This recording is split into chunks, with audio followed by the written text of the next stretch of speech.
చర్చలోకి వెళదాం. ముందుగా కిషోర్ గారు మీరు చెప్పండి, ఏమిటి కవిత గారి సస్పెన్షన్ తర్వాత పరిణామాలు కానీ, ఆ తర్వాత సిబిఐ రంగప్రవేశం చేస్తుందా? మరోవైపు హైకోర్టు ఇచ్చినటువంటి ఆదేశాలు రిపోర్ట్ ఆధారంగా కాదు తీసుకోవద్దని చెప్పారు. అట్లాగే అడ్వకేట్ జనరల్ చెప్పిన విషయం ఒకటి నేను చూశాను. అదేమంటే ప్రధానంగా గోష్ రిపోర్ట్ ఆధారంగా కాకుండా డ్యామ్ సేఫ్టీ అథారిటీ రిపోర్ట్ ఆధారంగా సిబిఐకి అప్పచెబుతున్నామని చెప్తున్నారు. అలాంటప్పుడు రిపోర్టు, ఈ ఘోష్ కమిటీ ఇవన్నీ ఎందుకు వచ్చినాయి? ఈ గందరగోళంలో ఏం జరగబోతోంది అనుకుంటున్నారు? కవిత గారు కొత్త పార్టీ భవిష్యత్తు, వీటన్నిటి మీద మీ కామెంట్ ఏమిటి? గారు ముందుగా మీకు, అట్లాగే ఇందిరా శోభన్ గారికి, మన డాక్టర్ చిరుమల రాకేష్ గారికి, మన సాక్షి ప్రేక్షకులందరికీ శుభోదయం అండి. ముందుగా ఈ 2 సంవత్సరాలు అంటే 20 నెలలు తీసుకున్నారు కాంగ్రెస్ వారు మొత్తం మీద తీసుకొని, ఈ ఘోష్ కమిషన్ అన్నారు, అంతకుముందు ఇంకొకటి అన్నారు, దానికి పొడిగింపు అన్నారు. ఆఖరికి తెలిస్తే ముఖ్యమంత్రి గారు అసెంబ్లీలో చెప్పింది ఏంటంటే ఇది అంతర్రాష్ట్ర విషయాలు, తర్వాత కేంద్ర సంస్థలు కొన్ని డబ్బులు ఇవ్వడము, ఏది పిఎఫ్సి ఆర్ఈసి అని అన్నారు. ఈ 3 విషయాలు ఉన్నాయి చేయబట్టి దీన్ని సిబిఐ ఇన్వెస్టిగేషన్ అన్నారు. మరి దానికోసం 20 నెలలు ఎందుకు డిలే చేయవలసి వచ్చిందో మాకు అర్థం కాలేదు. ఎందుకంటే మహారాష్ట్ర తెలంగాణ అగ్రిమెంట్ తర్వాతే కాళేశ్వరం ప్రాజెక్ట్ అనేది స్టార్ట్ అయింది. అంటే ఒక 10 ఏళ్ల క్రితం న్యూస్ ఇది. దాని తర్వాత ఇప్పుడు కూడా మీరు ఇంతకుముందు తుమ్మిడిహట్టి దగ్గర ఇక్కడ అని చెప్పి సెంట్రల్ వాటర్ కమిషన్ డేటానే అని చెప్పి మాట్లాడుతున్నారు. అది కేంద్ర సంస్థ అని అప్పటి నుంచి తెలిసిన విషయాలే. కొన్ని అగ్రిమెంట్స్ లేకపోతే కొన్ని అప్రూవల్స్ కేంద్ర సంస్థల నుంచి రావాల్సినవి అనేది అప్పటి నుంచి 10 సంవత్సరాల క్రితం నుంచి మాట్లాడుతున్న విషయమే. ఇక 3వది పిఎఫ్సి ఆర్ఈసి. ఇది ఫైనాన్షియల్ క్లోజర్, ఏదైతే ప్రాజెక్ట్ స్టార్ట్ అయినప్పుడు వీళ్ళు కార్పొరేషన్ పెట్టినప్పుడు లోన్ల కోసం వెళ్ళారు, అది కూడా 7-8 సంవత్సరాల క్రితం న్యూస్. ఈ 3 విషయాలు కూడా తెలంగాణలో ప్రతి చిన్న పిల్లవాడికి ఒక 7-8 సంవత్సరాల నుంచి తెలుసండి. తెలిసినా కానీ వీరు అవే విషయాలు ఈరోజు చెప్తూ మరి 20 నెలలు, ఎందుకంటే ఎలక్షన్ల ముందు బాగా అన్నారు. ఈవెన్ ద్రౌపది ముర్ము గారికి మన రాష్ట్రపతికి లేఖ రాశారండి. రాహుల్ గాంధీ ఇక్కడికి వచ్చి వెళ్ళిన తర్వాత, ఇది కాళేశ్వరం ఈ బరాజ్కి వచ్చి వెళ్ళిన తర్వాత తెల్లారి ఇక్కడి నుంచి పార్టీ వాళ్ళు రాశారు డైరెక్ట్గా సిబిఐ ఈడీ రావాలి అని చెప్పేసి, కేసు నమోదు చేయాలి అని చెప్పి. సరే, సిబిఐని బ్యాన్ చేశారనుకోండి కేసీఆర్ గారు, ఇప్పటికీ రేవంత్ రెడ్డి గారు ఆ బ్యాన్ కంటిన్యూ చేస్తూనే ఉన్నారు మన రాష్ట్రంలో.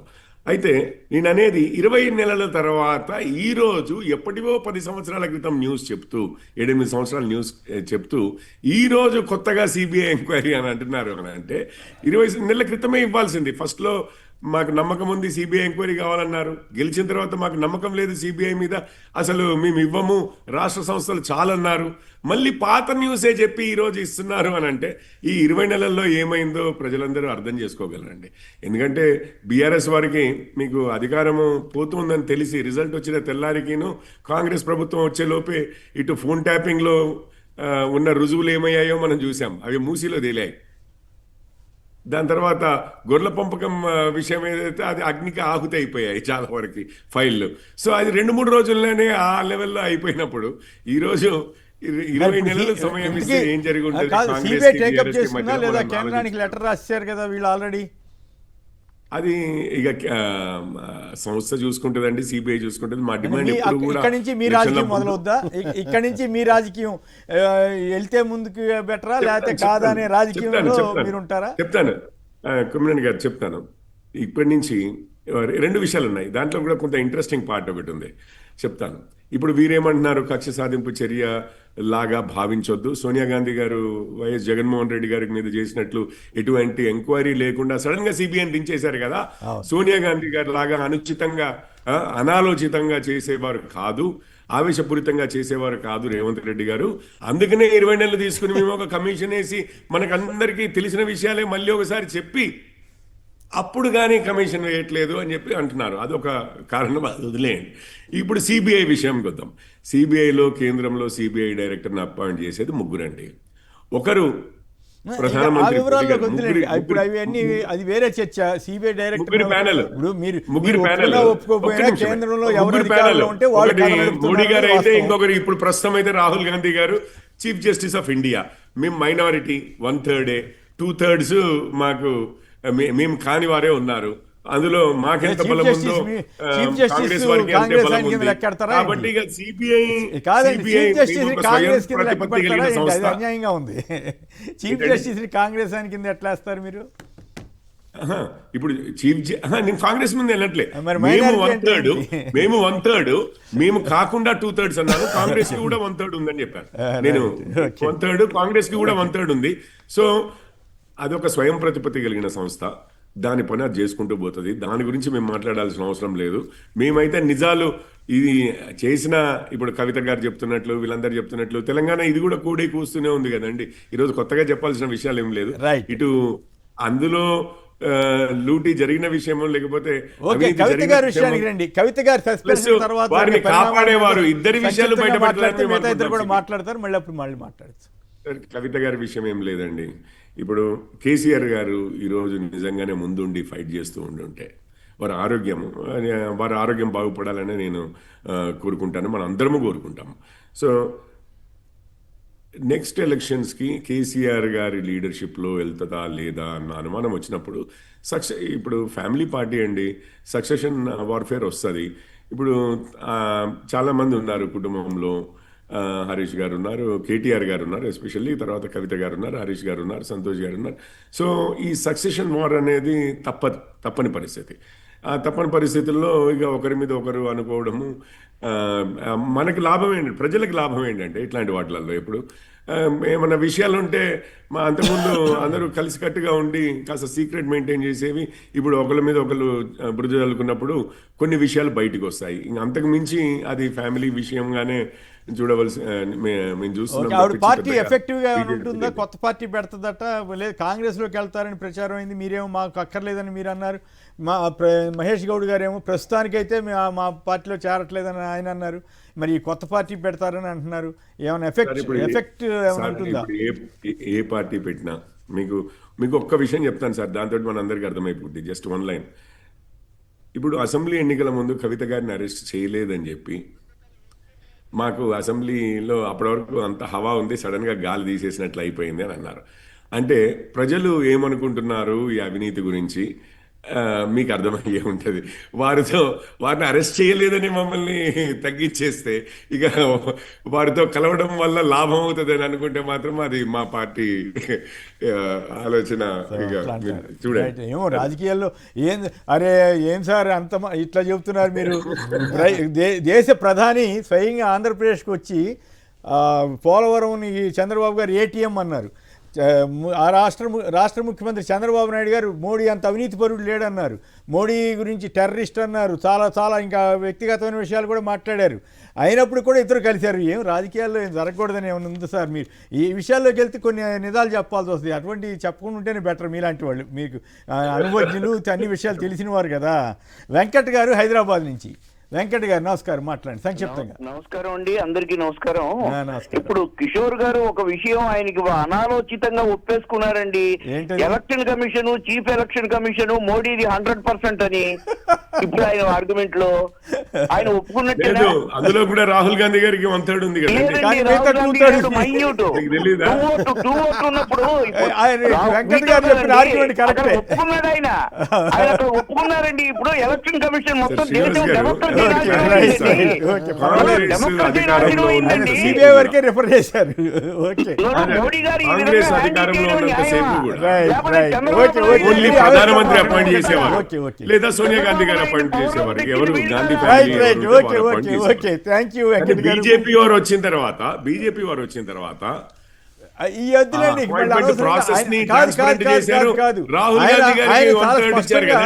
ఆయన చాలా మీరు 1/3 అనేసరికి సిజే ఇది రెండో ఇష్యూకి వచ్చేసరికి మరి మంత్రిని పెట్టుకున్నారు కదా, కేంద్ర మంత్రిని పెట్టుకున్నారు కదా, అది ప్రాబ్లం వస్తుంది. ప్రతిపక్షం కూడా ఉంది, సరిపోదు కదా, మెజారిటీ ఉండాలి కదా. ఇందిరా గారు చెప్పండి, ఏమిటి కవిత గారి పార్టీ గురించి? మరి అసలు హైకోర్టుకేమో అట్లా చెప్పడం ఏంటి? మేము కమిషన్ నివేదిక ఆధారంగా కాదు, డ్యామ్ సేఫ్టీ అథారిటీ ఇచ్చిన దాని మీద రిపోర్ట్ ఆధారంగా కంప్లైంట్ పెట్టామంటే ఇప్పుడు బీజేపీ వాళ్ళేమో ఎక్కిరిస్తున్నారు. మరి 22 నెలలు ఎందుకు ఇట్లా చేశారని మీరేమంటారు? కవిత ప్యానెల్లో గారి పార్టీ ఎఫెక్ట్ కూడా ఉన్నటువంటి సోదరులకు అలాగే మీకు సాక్షి ప్రేక్షకులకు గుడ్ మార్నింగ్ సార్. సో ఇవాళ ఘోష్ నివేదిక ఇచ్చినటువంటి దాని బేస్ చేసుకొని మేము సిబిఐకి ఇవ్వలేదని మీరు మాట్లాడుతున్నటువంటి అంశానికి నేను మాట్లాడలేదు, హైకోర్టులో మీ లాయర్ గారు మాట్లాడింది, నేను కాదు మాట్లాడింది. అదే చెప్తున్నా, ప్రాథమికంగా నా దగ్గర నాకు సమాచారం ఉండాల్సినటువంటి అవసరం ఉంది 100% గా. ఇక్కడ టెక్నికల్ గా క్రింద పనిచేసిన వ్యక్తి నుంచి పై డిసిషన్ మేకింగ్ వరకు ఉన్న వ్యక్తుల వరకు 115 మంది వరకు ఘోష్ కమిటీ అన్నది పిలిచి విచారణ చేసి వాళ్ళ దగ్గర నుంచి ఒక రిపోర్ట్ తయారు చేసింది. ఇది ప్రైమరీ ఎవిడెన్స్ గా రాష్ట్ర ప్రభుత్వం దగ్గర ఉండాల్సిన అవసరం ఉంది. దెన్ కేంద్ర ప్రభుత్వం నుంచి ఇచ్చినటువంటి ఎన్డిఎస్ఏ రిపోర్ట్ అయినా కానీ, లేదు దానికి సంబంధించినటువంటి విజిలెన్స్ రిపోర్ట్ అయి ఉండొచ్చు, ఇవన్నీ కూడా చాలా నీట్ గా ఒకే లైన్ లో ఇచ్చినటువంటివి. డిజైన్ లోపం అయి ఉండొచ్చు, నిర్మాణం లోపం అయి ఉండొచ్చు, వాళ్ళ యొక్క తీసుకున్నటువంటి ONDM కి సంబంధించింది అయి ఉండొచ్చు, అన్ని రకాలుగా ఒక లోపభూయితమైనటువంటి ఒక ప్రాజెక్ట్ ని డిజైన్ చేశారని చెప్పడం జరిగింది. సో ఎప్పుడు కూడా అంటే ముఖ్యమంత్రి గారు అసెంబ్లీలో చెప్పినప్పుడు కూడా చాలా క్లియర్ గా క్లారిటీగా 2 అంశాలు చెప్పారు. కేంద్ర రాష్ట్రాలకు సంబంధించిన అంశమైనా, ప్రభుత్వ వ్యవహారాలకు సంబంధించిన అంశమైనా, అంతర్రాష్ట్రకు సంబంధించిన, సో దీనిని సిబిఐకి ఇవ్వాలని మేము కోరుకుంటున్నాం. దానితో పాటుగా కేంద్రంలో ఈ రాష్ట్రంలో ఉన్నటువంటి పెద్దలు కూడా చాలా సార్లు అత్యుత్సాహంగా వాళ్ళు ఇవ్వండి అని అడిగినారు కదా, సిబిఐకి అప్పచెప్పండి అని కూడా వాళ్ళు కూడా అడిగినారు. ఎట్ ద సేమ్ టైం కేంద్రంలో ఉన్నటువంటి పెద్దలు నరేంద్ర మోదీ గారు అయి ఉండొచ్చు, అమిత్ షా గారు అయి ఉండొచ్చు, ఇది ఒక ఏటీఎం గా వాడినామని కూడా పలు సందర్భాల్లో వాళ్ళు కూడా గుర్తు చేశారు. దానికి తోడు గత 10 సంవత్సరాల కాలంలో ఈ రాష్ట్రంలో ఉన్న ప్రతిపక్షాలైనా, ప్రజా సంఘాలైనా, మేధావులైనా కూడా చాలా సందర్భాల్లో కాళేశ్వరం పైన సిబిఐకి కంప్లైంట్ కూడా చేశారు. బట్ ఈ రాష్ట్రంలో సిబిఐ రావడానికి నిషేధం అనేది ఉండింది. సో అది ఎక్కడా కూడా జరగలేదు. కాబట్టి ఇవన్నీ కూడా దీని పర్యవసానంగా ఈ సిబిఐకి ఇవ్వాల్సినటువంటి పరిస్థితి ఏర్పడిందని చెప్పదలుచుకున్నాం. అయితే ఈ అంశంలో భారతీయ జనతా పార్టీ దీన్ని క్లీన్ గా సిబిఐ యొక్క దాని యొక్క ప్రతిష్టని కాపాడుతుందా, లేదంటే వాళ్ళ వాషింగ్ మిషన్ కి సంబంధించిన స్కీమ్ లో ఏమన్నా చేర్చుకుంటారా, దేశంలో వాళ్ళ పైన ఉన్నటువంటి అపవాదుని తొలగించుకోవడం కోసం ఈ రాష్ట్రంలో చేసే కాళేశ్వరం ఎంక్వైరీ ఉపయోగపడే విధంగా ఉంచుకుంటారు అన్నది భారతీయ జనతా పార్టీ కేంద్ర ప్రభుత్వ పెద్దల పైన ఆధారపడి ఉందని మాత్రం. అంటే ఇక్కడ ఒక చిన్న ప్రశ్న వేయాలి మీరేమనుకోకపోతే, అంటే సడన్ గా తెలంగాణకు వచ్చేసరికి సిబిఐ క్లీన్ సంస్థగా కనపడుతుందా? మరియు ఇదే రేవంత్ రెడ్డి గారు సిబిఐని చాలా తీవ్రంగా విమర్శిస్తూ మాట్లాడారు, అలాగే రాహుల్ గాంధీ గారు మాట్లాడారు. ఇక్కడికి వచ్చేసరికి ఎందుకు సిబిఐ మీద మీకు అంత నమ్మకం ఏర్పడింది? సార్ నేను అదే తెలియజేస్తున్నాను. నేను ఇది దేశవ్యాప్తంగా ఉంది, మాలో ఉంది, ఒక కార్యకర్తకు ఉంది, మా రాహుల్ గాంధీ గారికి ఉన్నది, పక్క రాష్ట్రంలో ఉన్న మా జగనన్నకు అందరికీ ఉంది. దీని పట్ల కేంద్రంలో ఉన్నట్టు పెద్దలు సిబిఐ వస్తుంది, సిబిఐ అంటే ఈడీ వస్తుంది, ఈసీ పనిచేస్తుంది, ఇట్లా వాళ్ళు ఫ్రంటల్ ఆర్గనైజేషన్ తీసుకుంటున్నారు. కాబట్టి అది కాదు, మేము ఇండిపెండెంట్ గా వ్యవస్థను పనిచేయిస్తున్నామని చెప్పడం. ఒక్క నిమిషం ఇందిరా గారు, రేవంత్ రెడ్డి గారు అన్నది వినిపిస్తారంట రాకేష్ గారు.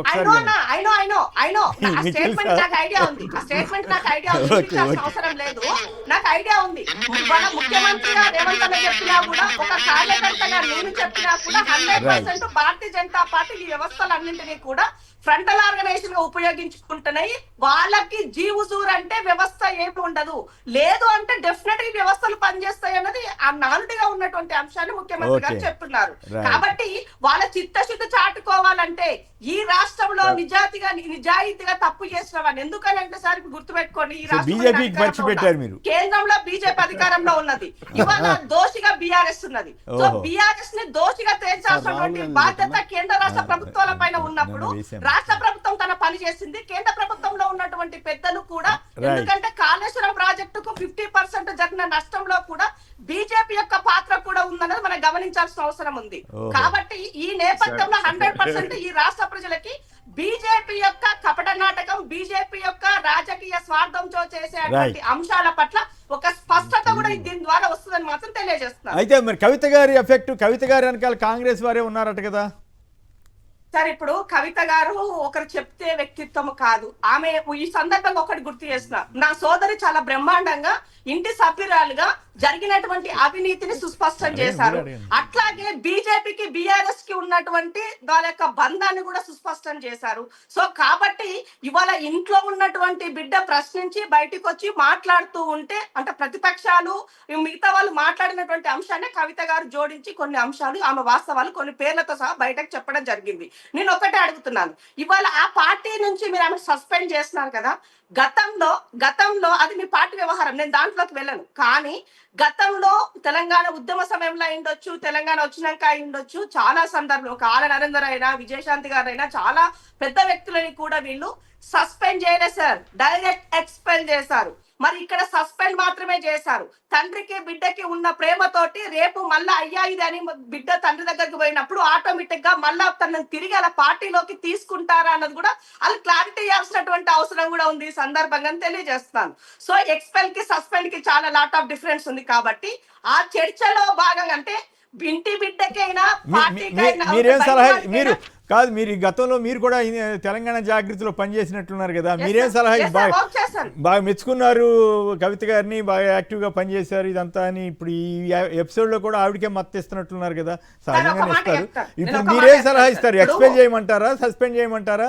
ఆవిడ కొత్త పార్టీ పెడుతున్నారు కదా, కొత్త పార్టీ ఎఫెక్ట్ కూడా బాగానే ఉంటుందంటారా?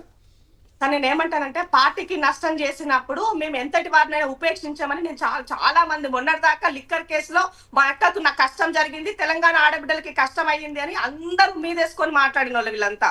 మరి ఇవాళ ఆమె వాళ్ళ పార్టీ గురించి జరిగిన వాస్తవాలు మాట్లాడుతూ ఉంటే ఆమెను ఎత్తి చూపి మీరు సస్పెండ్ చేస్తామని చెప్తున్నారు. నేనేమంటున్నా అంటే సస్పెన్షన్ లో కూడా ఏదో డ్రామా ఉందని నేను చెప్తున్నాను. ఇక్కడ ఎక్స్పెల్ అని చేసినప్పుడు ఆటోమేటిక్ ఇంకొక అవకాశం ఉండదు అక్కడ.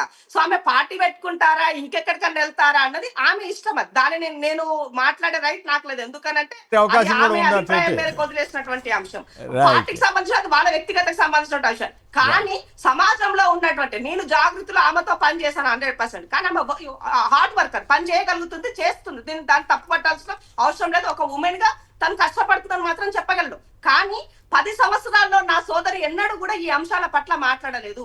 సో హరీష్ రావు గారు అవినీతి చెప్పలేదు, సంతోష్ రావు అవినీతి చెప్పలేదు, వాళ్ళ నాయనని ఆగం చేస్తున్నారని చెప్పలేదు. సో ఈసారి ఒక్క మాట అడుగుతా నేను, ఈ రాష్ట్రంలో కేసీఆర్ కాదని 10 సంవత్సరాల్లో ఏదైనా ఒక చిన్న నిర్ణయం జరిగిందా, ఒక చిన్న జీవో బయటకు వచ్చిందా మీరు చెప్పండి. సో మా నాయనని ప్రొటెక్ట్, వాళ్ళ ఫాదర్ ని ప్రొటెక్ట్ చేయడం కోసం ఆమె మాట్లాడుతున్నట్టుగా ఒక కవరింగ్ కనబడుతుంది ఇక్కడ తప్ప. ఫాదర్ కూడా ఇరిగేషన్ మంత్రికి చేశాడు కదా, ఫాదర్ ని కూడా గబ్బు పట్టించినట్టు అయింది కదా ఆవిడ ఫైనల్ గా. ఇప్పుడు ఫస్ట్ టైం బాగా అవినీతి చేసిండని సెకండ్ టైం తీసేస్తామని చెప్పినారు మీరు. సో సెకండ్ టైం వాళ్ళ నాన్న ఇరిగేషన్ మంత్రి, వాళ్ళ నాన్న దగ్గరే ఉన్నది. సో మరి అలాంటప్పుడు మరి ఫస్ట్ టైం ఉన్నటువంటి ఉన్న వ్యక్తిని అప్పుడెందుకు మీరు అతన్ని దూరం పెట్టలేదు, ఎందుకు సస్పెండ్ చేయలేదు, మరి ఇంకా ఆర్థిక శాఖ ఎందుకు అప్పచెప్పినారు ఆయనకి? అప్పుడు అడుగుతున్నాను నేను. రాకేష్ గారు మాట్లాడిన తర్వాత మళ్ళీ మాట్లాడుతున్నారు. కానీ ఒక్క నిమిషం, రామస్వామి గారు నకిరేకల్ నుంచి. రామస్వామి గారు నమస్కారం, మాట్లాడండి.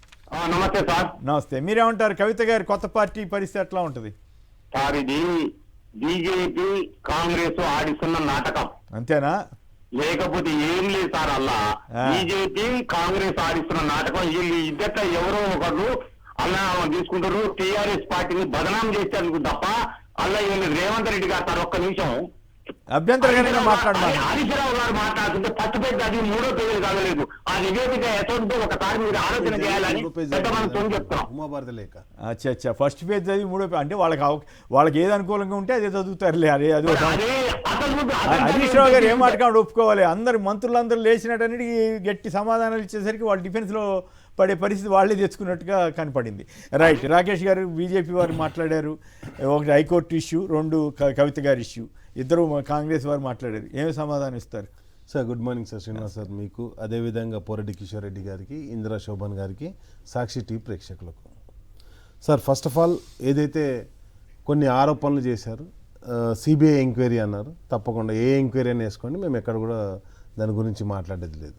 అయితే నిన్న మీరు ఉపద్ఘాతంలో చదువుతూ ఏదైతే తుమ్మిరెడ్డి కట్టి తీరుతా అని చెప్పేసి నిన్న ముఖ్యమంత్రి గారు మాట ఇచ్చారు అంటే తప్పకుండా కట్టమనే మేము రిక్వెస్ట్ చేస్తున్నాం. నెంబర్ 1.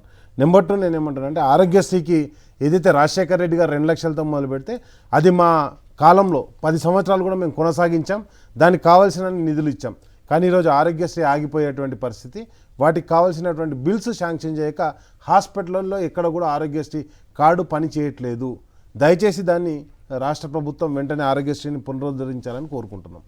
అదేవిధంగా ఫీజు రియంబర్స్మెంట్ కూడా ఏదైతే అవకాశం ఇవ్వండి. ఫీజు రియంబర్స్మెంట్ ఏదైతే ఉన్నదో సార్, ఆరోగ్య దాన్ని కూడా శ్రీ మేడం చెల్లించడం లేదు, ఇప్పుడు దాకా మీరిద్దరే మాట్లాడారు కదా, చెల్లించడం మీరు లేదు. అవకాశం ఇవ్వాలి కదా, తర్వాత ఆ మీరు చెల్లించేటువంటి ఫీజు రియంబర్స్మెంట్ ఏదైతే ఉన్నదో వెంటనే చెల్లించాలి. ఇప్పటికే కాలేజీలన్నీ కూడా ఆల్రెడీ హైకోర్టులో కూడా ఒక కేసు పడ్డది. ఏదైతే మీరు సర్టిఫికేట్లు ఇవ్వండి అంటే ఫీజు చెల్లిస్తేనే సర్టిఫికేట్లు ఇస్తామన్నప్పుడు మీరు ఫీజు రియంబర్స్మెంట్ తీసుకోవాలి అంటే మేము కూడా ఆర్థిక వనరులు సమకూర్చుకోలేకపోతున్నాం. దాదాపుగా అంటే చాలా పెద్ద మొత్తంలో కాలేజీలు మూతపడే పరిస్థితి.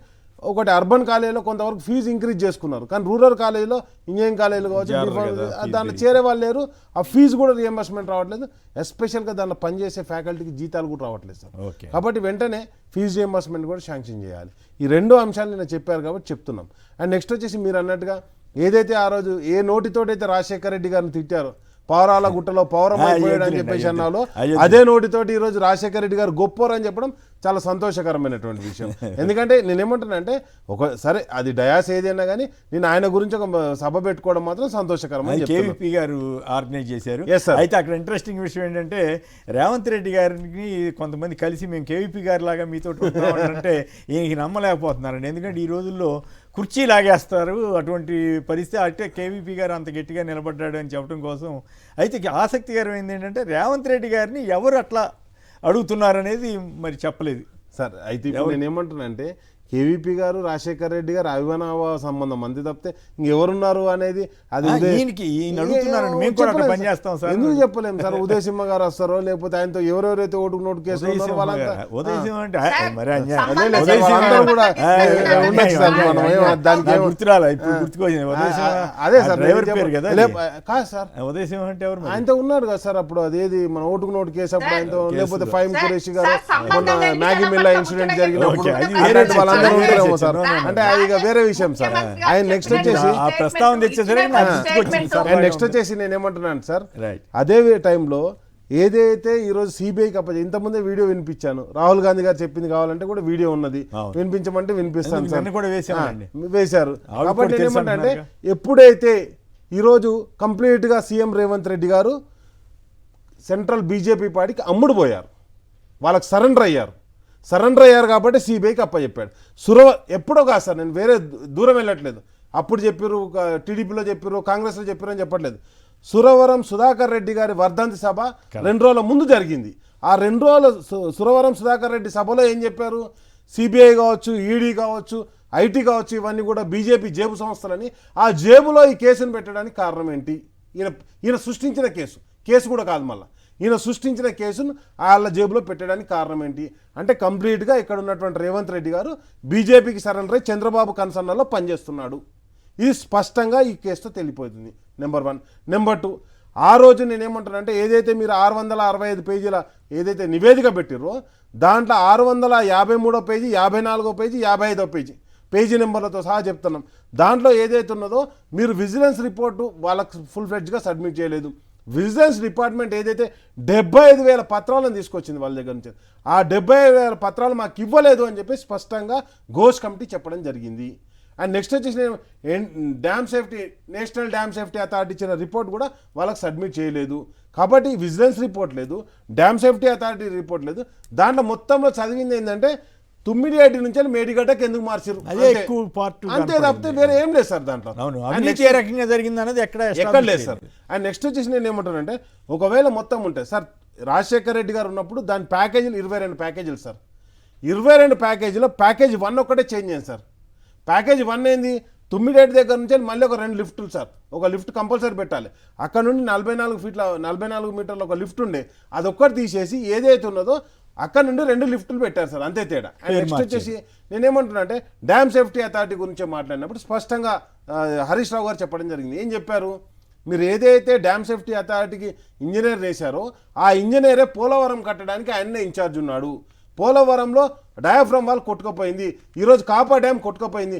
అయినా కానీ నేనేమంటాను అంటే చంద్రబాబు నాయుడు గారు బీజేపీతో పొత్తు పెట్టుకొని గతంలో పనిచేశాడు. ఎప్పుడు 96లో పనిచేశాడు, 96 నుంచి 2004 వరకు పనిచేశాడు. 2014 నుంచి 2019 వరకు పనిచేశాడు, మళ్ళీ ఈరోజు పనిచేస్తున్నాడు.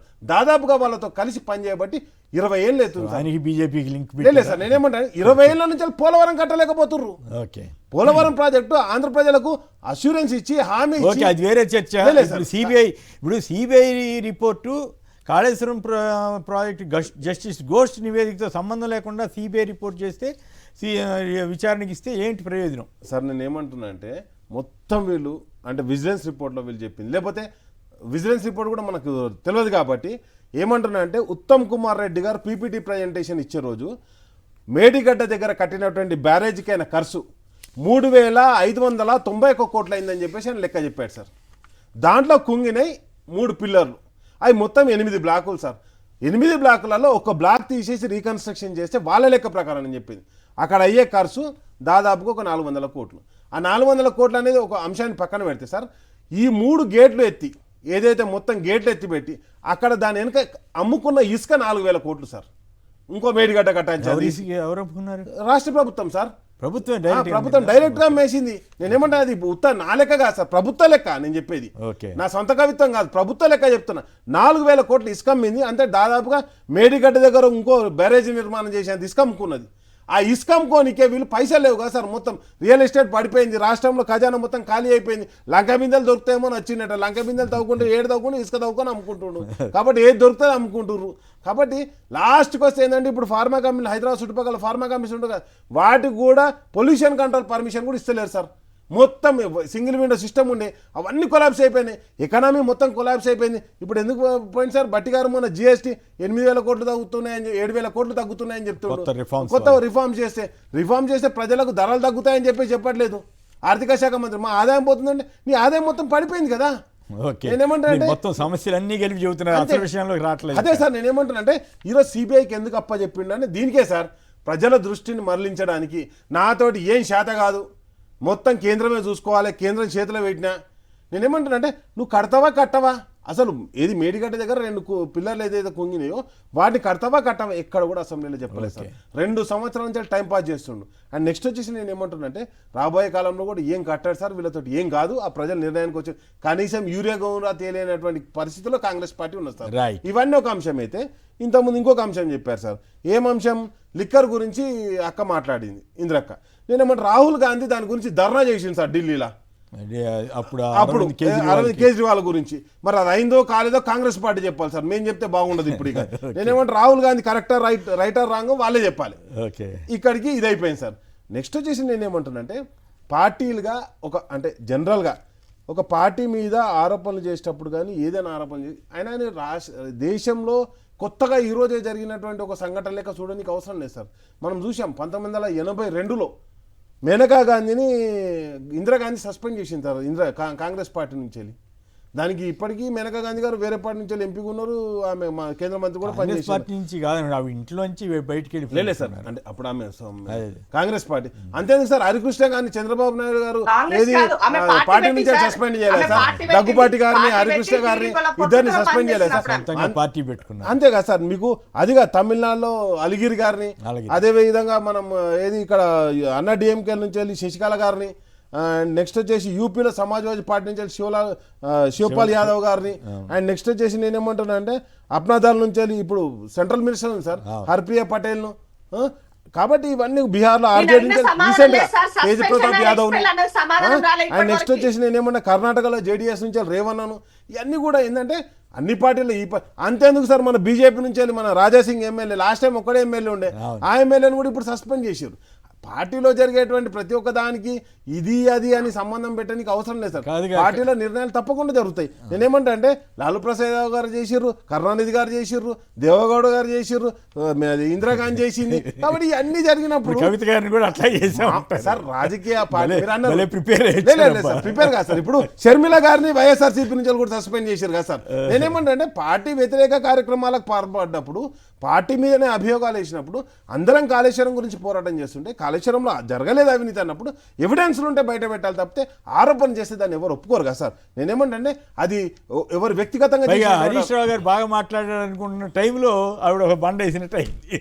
సార్ బండేసినా గుండేసినా నేను ఒకటే చెప్తున్నా, కాంగ్రెస్ పార్టీ బీజేపీ పార్టీ చేసిన పైగా ఆరోపణలే మీ పార్టీ ఉంటే అంత పోతే అంత అని కూడా అన్నారు ఆవిడ. సార్, కేసీఆర్ గారి మీద అవినీతి పరకబడి ఒకటి చెప్తున్నాను సార్, పార్టీ అనేది కేసీఆర్ గారు ఏదైతే తెలంగాణ ఉద్యమాన్ని చేపట్టినప్పుడు ప్రతి ఒక్కరం దాంట్లో కార్యకర్తలుగా పనిచేయడం. నేను ఆ రోజు ఇంజనీరింగ్ స్టూడెంట్ సార్, నేను పిహెచ్డి కంప్లీట్ చేసిన. తెలంగాణ గురించి నేను గెస్టెడ్ ఉద్యోగాన్ని రాజీనామా చేసిన సార్. నేను ఇరిగేషన్ డిపార్ట్మెంట్ గెస్టెడ్ ఆఫీసర్ ఉండి నేను రిజైన్ చేసిన. చాలామంది మా కేసీఆర్ గారి నాయకత్వంలో త్యాగాల పునాదుల మీద ఈరోజు నిర్మించుకున్నాం సార్. చాలామంది మాట్లాడతారు కేసీఆర్ ఏం త్యాగం చేసిన, ఒక వార్డు మెంబర్ రాజీనామా చేయమంటే ఎవరు చేయడు సార్. అట్లాంటిది కేసీఆర్ గారు ఎంపీ పదవికి 2 సార్లు రాజీనామా చేసి ఆమరణ నిరాహార దీక్ష తెలంగాణ వచ్చింది. కానీ ఎవరు పడితే ఎమ్మెల్యే పదవి కూడా రాజీనామా చేసి పార్టీ పెట్టింది సార్. ఎమ్మెల్యే పదవికి రాజీనామా చేసి నా బాగా గుర్తు సెంట్రల్ కాదు కాదు, చంద్రబాబు గారి ప్రభుత్వం ఉండే సిద్దిపేట నుంచి ఆయన గెలవనివ్వకూడదని విశ్వ ప్రయత్నం చేశారు. విశ్వ ప్రయత్నం చేస్తే అప్పుడు తర్వాత టీఆర్ఎస్ లో చేరిన కొందరు కూడా అప్పుడు మంత్రులుగా ఉండేవాళ్ళు, వాళ్ళు కూడా చాలా గట్టి ప్రయత్నం చేశారు. నేను ఏమంటున్నానంటే ఓడించడానికి ఆ రోజు రాజశేఖర్ చంద్రబాబు నాయుడు గారు ఏదైతే బషీర్బాగ్ కాల్పుల సంఘటన జరిగిందో, ఒక 3 రైతులను కాల్చి చంపిన క్రమంలో ఇప్పటికి మొన్ననే జస్ట్ రీసెంట్ 25 కాబట్టి నేను ఏమంటున్నానంటే ఫైనల్ గా చెప్పండి ఒక మాట. ఇప్పుడు ఇంతకీ కవిత గారు కొత్తగా పార్టీ పెడితే అసలు కవిత గారు వెనకాల ఎవరున్నారు అనుకుంటున్నారు? కవిత గారు కొత్తగా పార్టీ పెడితే మీ బీఆర్ఎస్కి ఏ రకమైన పోటీ అవుతారు, ఇబ్బంది పెడతారు సార్? ఒకటి ఆవిడ ఇంకేమన్నా ఇవాళ కొత్త ఆరోపణలు చేస్తే మీ పరిస్థితి ఏంటి సార్? ఇప్పుడు ఇందిరా గారు ఒక గొప్ప మాట చెప్పారు. ఎస్, నేను జాగృతిలో పనిచేశాను, విభేదించాను, సిద్ధాంతపరంగా విభేదించాను, నేను కాంగ్రెస్ పార్టీలోకి పోయాను. తప్పులేదు. నేనేమంటున్నానంటే, కానీ ఆమె వెళ్ళేటప్పుడు జాగృతి మీద విమర్శలు చేసి పోలేదు. కాబట్టి ఈరోజు రాజకీయ భవిష్యత్ అనేది ఏదైతే కల్పించినటువంటి బీఆర్ఎస్ పార్టీ కేసీఆర్ గారి మీద నమ్మకం ఉంచి మేము పనిచేస్తామని ఎప్పుడు కానీ చెప్పాలి తప్పితే దాన్ని వేరే విధంగా మాట్లాడినప్పుడు తప్పకుండా పార్టీ భవిష్యత్తు దృష్ట్యా కొన్ని నిర్ణయాలు తీసుకోవడం. సరే, ఇప్పుడు పార్టీ ఆవిడ కొత్త పార్టీ పెట్టుకుంటే ఏమవుతుంది? లేదు, మీరు ఆరోపిస్తున్నట్టు కాంగ్రెస్ వాళ్ళే వెనకాల ఉన్నారని చెబుతున్నారు కదా, ఆ కాంగ్రెస్కి దగ్గరికి వెళ్తే ఏంటి మీ పరిస్థితి? సార్, మేము ఏమంటున్నాం, మేము ఉన్నదే ప్రతిపక్షంలో, ఇంకా పోయేదేముంది సార్? మా దగ్గర ఉంటే కదా సార్ మేము పోయేది. నేనేమంటున్నా అంటే, బ్యాంక్ ముందర పైసల గురించి లైన్లో నిలుస్తుంది, నీకు జేబు కొట్టేస్తంటే పైసలకే బ్యాంక్ అడిగిపోతే ఇంకా మళ్ళీ ఏముంటాయి. అండ్ నెక్స్ట్ వచ్చేసి నన్ను విశ్వసించాల్సింది ప్రజలు సార్. నేను చెప్పాల్సింది ప్రజలతో, నేను మాట్లాడాల్సింది ప్రజలతో. కాబట్టి కేసీఆర్ గారు నిరంతరం ప్రజలతో మాట్లాడతారు. మనం చూసినాం, ఒక 1 year తర్వాత మేము బహిరంగ సభ పెట్టుకుంటే ప్రజలంతా ఎట్లా తరలి వచ్చిర్రు ఆయన. కాబట్టి నేనేమంటాను, ఇబ్బంది ఏమి ఉండదు సార్. మేము ఒకటే చెప్తున్నాం, కేసీఆర్ గారితో విభేదించి ఆ రోజు కేంద్ర మంత్రి పదవిలో ఉన్న వాళ్ళు కూడా, నరేంద్ర గారు లాంటి వాళ్ళు కూడా విభేదిస్తే పార్టీ నుంచి వెళ్ళి సస్పెండ్ చేయడం జరిగింది. మీరు అంతేందుకు సార్, లాస్ట్ క్యాబినెట్లో ఈటల రాజేందర్ గారిని కూడా సస్పెండ్ చేయడం జరిగింది, విజయశాంతి గారు. అయితే విశేషం ఏంటంటే ఈటల రాజేందర్ గారి మీద కూడా సిబిఐ యాక్టివ్ అవుతుందా? ఆయన క్యాబినెట్ నిర్ణయం ప్రకారమే ప్రాజెక్ట్ జరిగిందని ఆయన చెప్పారు. మరి అంతేందుకు సార్, డైరెక్ట్ గా జూపల్లి గారికి దాంట్లో మొత్తం క్యాబినెట్ లో ఉన్న మంత్రులందరి పేరు చదివారు. హరీష్ రావు గారు చదివిన దాంట్లో తుమ్మల నాగేశ్వరరావు ఉన్నారు, జూపల్లి కృష్ణారావు గారు. మరి ఎందుకు ఆ రోజు చెప్పలేన్నారు? అండ్ నెక్స్ట్ వచ్చి సార్ నిర్ణయం జరిగింది ఎప్పుడు? 15 జరిగింది. వాళ్ళ తర్వాత కూడా ఉన్నారు కదా. రైట్. రామకృష్ణ గారు ఖమ్మం నుంచి. రామకృష్ణ గారు నమస్కారం, మాట్లాడి. నమస్కారం సార్. ఇప్పుడు రేవంత్ రెడ్డి గారి కుర్చీ గుంజుకున్నారా? అవకాశం ఎందుకు లేదండి సార్? అదృష్టం సార్. రేవంత్ రెడ్డి గారి కుర్చీ గుంజుకోవడానికి అవకాశం ఎందుకు లేదండి సార్? ఆయన అదృష్టం సార్. అది ఏమైందంటే బొటాబొటికి వచ్చినాయి సార్ సీట్లు.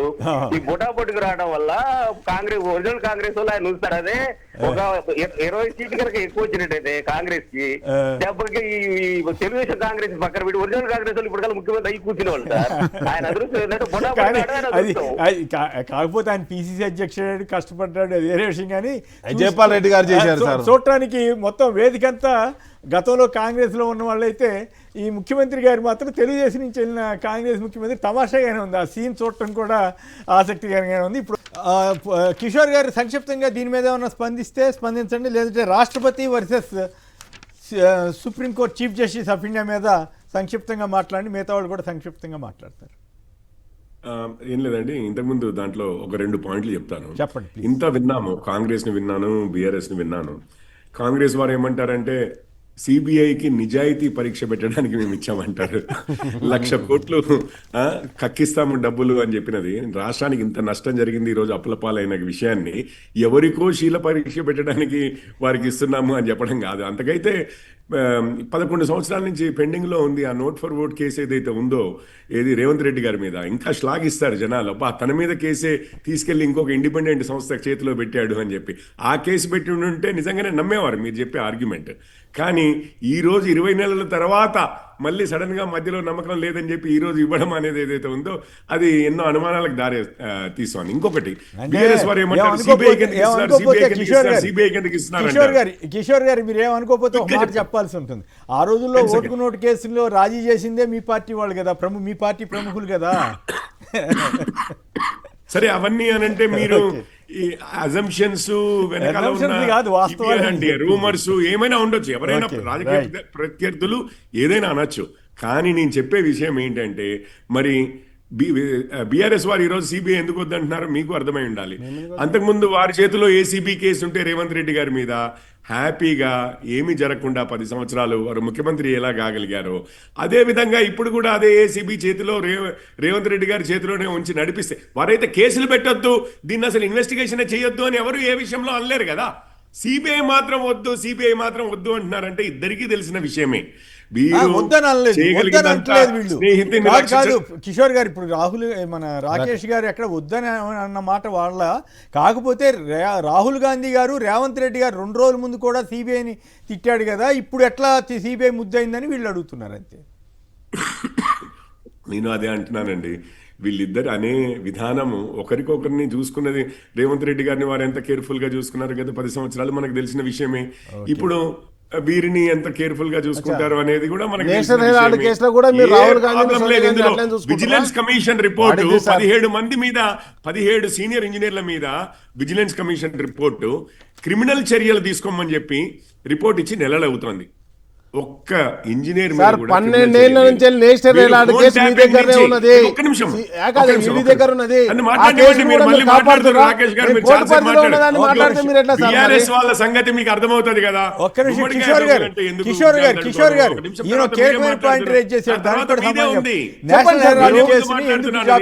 మాట్లాడట్లేదు రాకేష్ గారు, మీది ఉంది తప్పనిసరిగా 17 మీద యాక్షన్ తీసుకోమని, క్రిమినల్ చర్యలు తీసుకోమని, ఇంకో 30 మంది మీద అనుకుంటాను డిపార్ట్మెంటల్ చర్యలు తీసుకోమని. ఇంతవరకు ఏ యాక్షన్ లేదండి. అక్కడ ఆఫీసర్లను ఎవరినైనా వెళ్తున్నాయి, కోళ్ళ దానా గానీ గుడ్ల విషయం గానీ ఏదైనా గానీ ఇంతవరకు కిషోర్ గారు టైం తక్కువ ఉంది, టైం 3 నిమిషాలు ఉంది. దయచేసి కిషోర్ గారు ఏమనుకో, దయచేసి టైం 3 నిమిషాలు ఉంది. ఈ సుప్రీంకోర్టు వ్యాఖ్యల మీద కూడా సంక్షిప్తంగా ఒక మాటలో చెబితే మిగతా ఇద్దరు కూడా మాట్లాడతారు.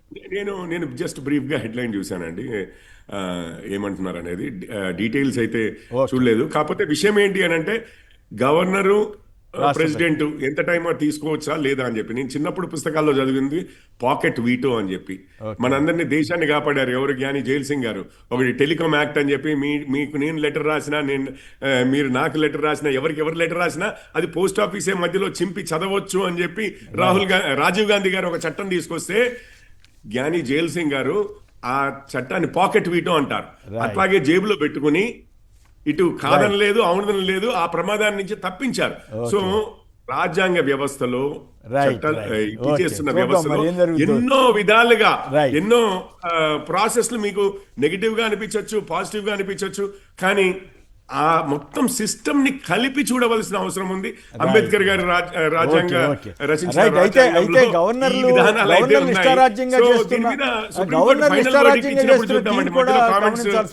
నేను ఒక మాట చెప్తాను. ఏదైతే మేము 2 ఎమ్మెల్సీలను ప్రపోజ్ చేసి గవర్నర్ గారికి పంపించినప్పుడు, దాసరి శ్రవణ్ గారిని సత్య గారిని పంపించినప్పుడు వాళ్ళిద్దరు రాజకీయ పార్టీలతో అనుబంధం ఉంది కాబట్టి వాళ్ళిద్దరిని రిజెక్ట్ చేస్తున్నా అని చెప్పేసి ఆ రోజు గవర్నర్ గారు రిజెక్ట్ చేసేసారు 2 times. దానికి సుప్రీంకోర్టు పోవడం జరిగింది. సుప్రీంకోర్టు ఏం చెప్పింది, మళ్ళీ తీర్పునిచ్చి మళ్ళీ పునఃసమీక్షించాలని, అప్పటిది ఇంప్లిమెంట్ చేయాలని చెప్పింది. మరి ఈ రోజు కూడా వీళ్ళిద్దరిని ఏదైతే పంపించారో ఒక రాజకీయ కోదండరాం గారు ఒక రాజకీయ పార్టీ అధిపతి, ఆయన సొంతంగా పార్టీ పెట్టుకున్నారు. హజరుద్దీన్ గారు కాంగ్రెస్ పార్టీ నుంచి వెళ్ళి ఆల్రెడీ ఎంపీగా చేశారు, నో ప్రజెంట్ ఎమ్మెల్యే కూడా కంటెస్ట్ చేశారు. ఎంపీ చేశారు సార్, ఎంపీ చేశారు, ఎమ్మెల్యే కంటెస్ట్ చేశారు. వాళ్ళిద్దరు రాజకీయ పార్టీలతో అనుబంధం ఉన్న వాళ్ళను ఈ రోజు గవర్నర్ మళ్ళీ మంత్రిమండలి సిఫార్సు చేసి పంపించింది. కాబట్టి మరి దాన్ని యాక్సెప్ట్ చేస్తే సంక్షిప్తంగా మీరు కూడా మాట్లాడండి. కానీ ఇప్పుడు మా సోదరులు చాలా పెద్ద ఆరోపణలు చేస్తారు. రాజశేఖర రెడ్డి గారి గురించి తీసుకున్నటువంటి లైన్ లో 100% రాజశేఖర రెడ్డి గారు ఈ తరానికి ఒక్కరే అన్నది 100% 100% వాస్తవం. సో ఈ అంశాన్ని రేవంత్ రెడ్డి గారు చెప్పినటువంటి తప్పు పట్టినట్టుగా తను మాట్లాడుతున్నారు. అంటే గతంలో ఇలా అన్నారు, ఇప్పుడు ఇలా అన్నారంటే అప్పుడు టీడీపీ లైన్ సార్, ఇప్పుడు ఏమన్నా కాంగ్రెస్ పార్టీలో ఉన్నారు 100%. తన సార్ లైన్ గుర్తుపెట్టుకోవాల్సిన అవసరం ఉంది. ఒక వ్యక్తిగా తనకు ఉన్నటువంటి ఏమంటారు ఆ దానిని ఎప్పుడు ఒకే రకంగా ఉండాల్సిన అవసరం అంటే లేదు సార్. సిద్ధాంతాల ప్రకారం వెళ్తే సిద్ధాంతాల ప్రకారం పెట్టక ఫండే తీయాలి కదా. వ్యక్తిగత ఆరోపణలు చేయటం, వ్యక్తిగత ఆరోపణలు చేయలే కదా మేము. వ్యక్తిగతంగా చనిపోయిన వ్యక్తి మీద మాట్లాడుతాం. నా సమయం కిల్ చేయొద్దు. సో ఇక్కడ చాలా జరిగినటువంటి సందర్భాల్లో ఇందాక లేని వ్యక్తి పేరు తీసుకొని సోనియా గాంధీ కూడా రాక్షసి అన్నాడు కదా సార్, ఆయన సీఎం చేయలేదా మీరు? భలే చెప్తారు సార్ మీరు అన్నిటికీ. రాక్షసి, దయ్యము, బలిదేవత అన్నా కానీ ఈరోజు ముఖ్యమంత్రి సార్ కాంగ్రెస్ పార్టీకి. మనం ఏమంటాం సార్ దానికి? అప్పుడు టీడీపీలో ఉన్నారని టీడీపీలో ఉన్నారా? సమాజ స్పృహ ఉన్నటువంటి వాళ్ళం లైన్ లో ఉన్నాము. Right. ఎందుకలా స్టేట్మెంట్ చేస్తారు? Okay. సో ఇక్కడ సార్ ఒకటే చెప్పదలుచుకున్నాను. Please. గవర్నర్ సంబంధించిన రాష్ట్రపతికి సంబంధించినటువంటి అంశాలు మనం గమనించినట్లయితే ఇవాళ ఈ వ్యవస్థలు ఎవరి పరిధిలో ఎట్లా పనిచేస్తున్నాయి సమాజానికి తెలుసు. Okay. కాబట్టి ఈ వ్యవస్థలు తనకు ఏమంటారు రాష్ట్రాల్లో ఉన్నటువంటి బీజేపీయేతర రాష్ట్రాల్లో ఉన్న బిల్లులు జరిగితే వాటిని అట్లాగే పెండింగ్ లో పెట్టాలి. ఆ అంశాల పట్ల నిర్ణయాలు చేయొద్దు. దానికి ఎగ్జాంపుల్ తెలంగాణ రాష్ట్రంలో ఉన్న బీసీ బిల్ అయి ఉండొచ్చు. తెలంగాణ రాష్ట్రంలో Right. జరిగేటువంటి ఇతరత్ర అంశాల పట్ల చాలా ఎగ్జాంపుల్ ఉన్నాయి. తమిళనాడులో ఎగ్జాంపుల్ ఉన్నాయి. కోర్టులకు వెళ్ళినటువంటి దాఖలాలు ఉన్నాయి. Right. బాగా చెప్పారు. కాబట్టి ఈ కాకపోతే వ్యవస్థలో ఒక రాజ్యాంగాన్ని కాపాడాల్సిన టైం అయిపోయింది. వ్యవస్థలు రైట్, బాగా చెప్పారు నీతిగా ఇందిర గారు. నిజాయితీగా పనిచేయాల్సిన అవసరం ఉంది. ఇందిర గారు చక్కగా చెప్పారు, బాగానే ఉంది. కానీ సిబిఐ దగ్గరికి వచ్చేసరికి కొంచెం మీ కాంగ్రెస్ పార్టీ ఇబ్బందులు పడేటట్టుగా కనపడతా ఉంది. సార్, CBI అంటే ఏం లేదు వైఖరి సార్. మార్చుకోండి, నా దగ్గర తప్పేం కాదు. ప్రాథమిక విచారణ లేదు ఉండాల్సిన పంపించేసి అవసరం సార్, ఇక ఉంది. మార్చుకునేది ఏం లేదు. వాళ్ళు ఏంటంటే ఆ వైఖరి కాదు, సిబిఐ మీద వైఖరి. సిబిఐ మీద మార్చుకున్నారు సార్, వైఖరే మార్చుకున్నారని చెప్తున్నాను నేను. నేను Right. మతం నడుపుతలేను, రాజకీయ పార్టీ నడుపుతున్నా. నా ఓ, వ్యూహం నాకు అట్లా ఉంటుంది. అచ్చా అచ్చా, మీరు రాజకీయ పార్టీ నడుపుతారు కానీ బీజేపీ కప్పుడు అంతే. కాంగ్రెస్ పార్టీ బీజేపీకి తాకట్టు పెట్టారు. మీ ముఖ్యమంత్రి గారు బీజేపీతో ములాఖాత్ అయ్యారని చెప్పరాదు. చంద్రబాబు నాయుడు త్రూ బీజేపీ అది ములాఖాత్ అయ్యారని చెప్పండి. తెలంగాణ కాంగ్రెస్